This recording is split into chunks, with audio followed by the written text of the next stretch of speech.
The biggest financial mistake Americans could make in 2026 might be waiting. Or maybe it's buying a house right now.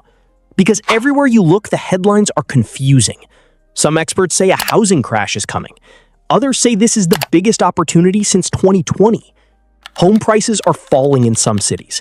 Mortgage rates are still above 6%. And yet, investors are quietly buying. So what's really happening? Is the US housing market about to collapse? Or is this the perfect time to invest? By the end of this video, you'll know exactly what's happening behind the scenes and whether smart money is buying, selling, or waiting. Part 1. Why everyone is confused. The real estate market in 2026 is sending mixed signals. On one hand, mortgage rates remain above 6%, making monthly payments much more expensive than they were just a few years ago. On the other hand, housing inventory is finally increasing after years of shortages.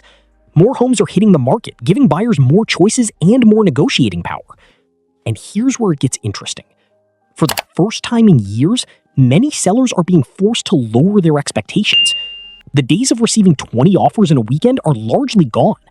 The market is becoming more balanced. But does that mean prices are about to crash? Not so fast. Part 2. The big myth about a housing crash. Whenever the market slows down, people immediately start comparing it to 2008.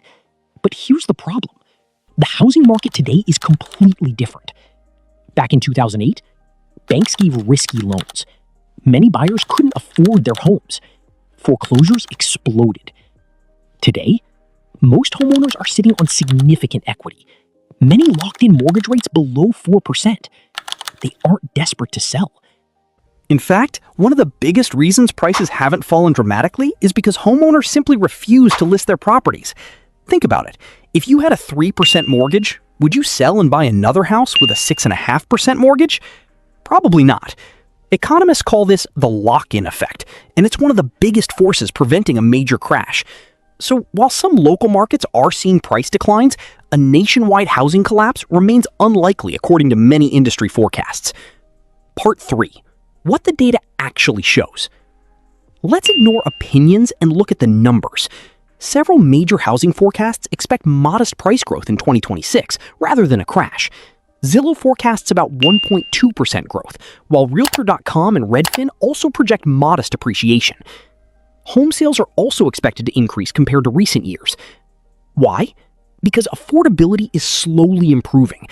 Not because homes are suddenly cheap, but because wages are rising faster than home prices in many areas. And here's another trend most people are missing. Inventory is growing. More inventory means more choices, more negotiation power, fewer bidding wars. That's great news for buyers. The market isn't crashing, it's normalizing.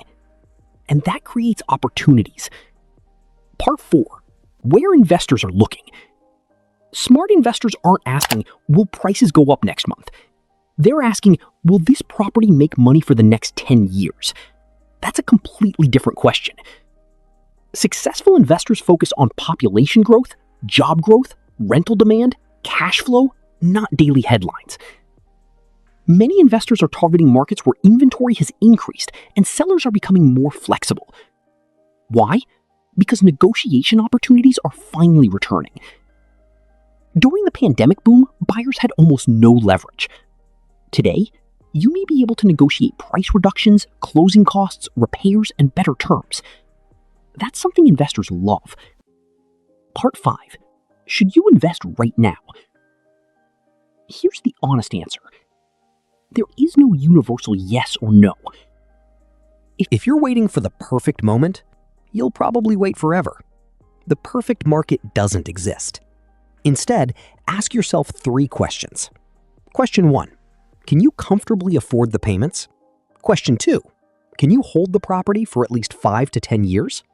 Question 3. Does the deal make sense even if prices don't rise quickly? If the answer is yes, then today's market may offer opportunities that didn't exist 2 years ago.